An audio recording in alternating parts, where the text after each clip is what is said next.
So I grew up in a loving home. I have two parents that are still together. I also have an older brother and older sister. I'm the only one that still lives here in Ohio, and I'm the only one that is in Alcoholics Anonymous or has a substance abuse problem. Growing up, my mother was a nurse, and my father worked factory jobs and things like that. And he used to take me to a bar when I was in kindergarten, and my sister and my brother were at school.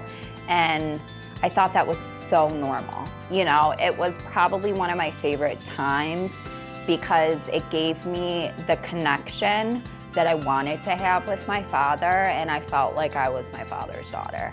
That was our time together. And my addiction really started taking off, and I got hurt when I was a cheerleader, so they prescribed me pain medication. And I found out that my father got them. So it piqued my interest, and I used to start taking his. And that ended up getting me to the point where I was more open to try other substances. And my addiction led me to the point where I thought it was a good idea to use heroin IV-wise. When I first tried to get sober, it was impossible. I thought that self-knowledge would cure me and knowing everything about this addiction would cure me, but in reality, it just prolonged the disease or my illness. And I was kicked out of my parents' house. I wasn't allowed back there. They did what they thought was best. They didn't want to enable me. And so I was living with my grandparents, and I was on their second floor where my bedroom was. And my grandmother never comes upstairs. She's in her 80s, so she never comes upstairs, but that night she decided to because she called my name and I didn't answer, and thank God she did because she found me on the ground overdosed. She ended up calling the neighbors and calling 911. They administered CPR. I was in the hospital for 3 days on a breathing machine. I woke up from the overdose, thank God, and I had no recollection of what happened. So my son is a great motivation. Unfortunately, my alcoholism was a lot more powerful than the love that I have for my son. And I always have to remember that.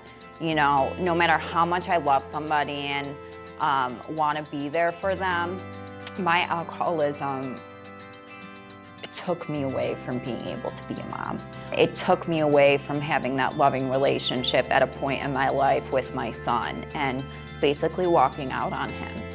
So I always have to remember that love can't cure this disease, that it's something that I have to do on a daily basis. It's great today. So my son's 7 years old, and he's doing baseball, and he lives all the way out in Ashtabula, but I drive an hour to go get there and watch him at his baseball games today. And I want him to know that I'm here. And, I talk to him throughout the week, and we video chat, and then every weekend I go get him. And it's me showing up. I'm the type of alcoholic or addict that lived on the street, that didn't have family to support me because of my doings, that, chose to walk away from my son. I wish I could ball up everything I have internally about the gratitude and the things that I've gained through sobriety and the self-esteem and, my family life and my relationships. And I wish I could ball it up and just give it to somebody to see this is what you can get. Because when you're in that hopeless state of mind, you don't think that you're gonna get anything. But there's so many great things to recovery. It's really just hold on for another day.